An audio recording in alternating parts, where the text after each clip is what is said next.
एक बार की बात है, एक छोटी सी गांव में एक किसान रहता था। उसके खेत के बीचों बीच एक बहुत बड़ा पेड़ था।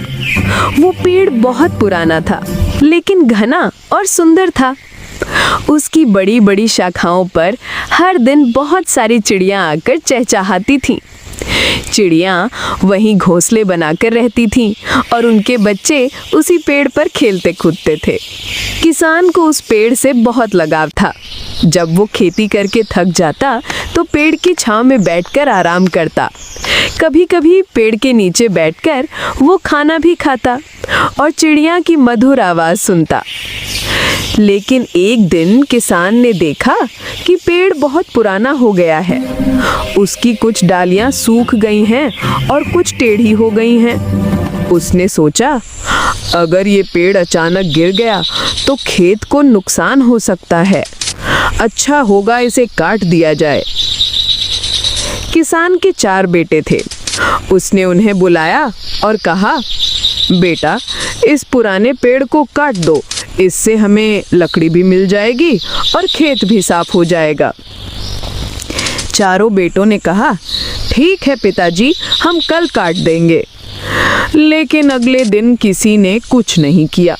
कोई आराम करने लगा, कोई खेलने चला गया, कोई कहने लगा, आज बहुत गर्मी है, कल करेंगे। ऐसे ही कई दिन बीत गए, पर पेड़ वहीं खड़ा रहा।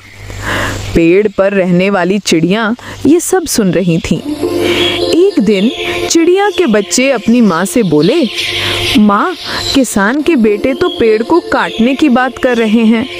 अगर पेड़ कट गया तो हमारा घर कहाँ रहेगा? माँ चिड़िया मुस्कुराई और बोली, डरने की जरूरत नहीं है बच्चों।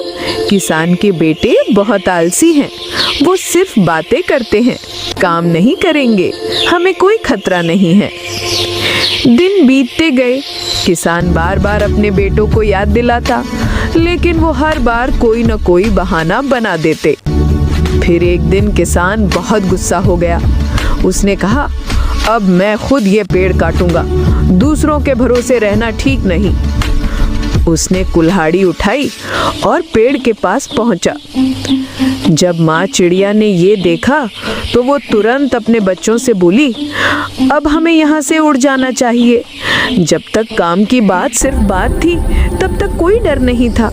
लेकिन अब जब किसान खुद करने निकला है तो पेड़ जरूर कटेगा।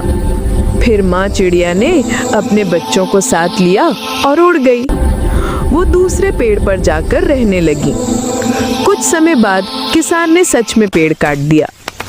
किसान को पेड़ काटते समय थोड़ी उदासी हुई, क्योंकि वही पेड़ बरसों से उसका साथी था। लेकिन उसने सोचा, अब ये जरूरी था। माँ चिड़िया और उसके बच्चे नए पेड़ पर खुशी से रहने लगे। वो हर दिन वहाँ चहचहाते और खुश रहते। तो इस कहानी से हमें ये सीख मिलती है, जो व्यक्ति अपना काम खुद करने की ठान लेता है, वही उसे पूरा कर पाता है। दूसरों पर ज्यादा भरोसा करना या काम टालना सही नहीं होता। समझदार वही है जो समय पर सही फैसला ले। इस तरह की और कहानी जानने के लिए हमारे चैनल को लाइक और सब्सक्राइब करें।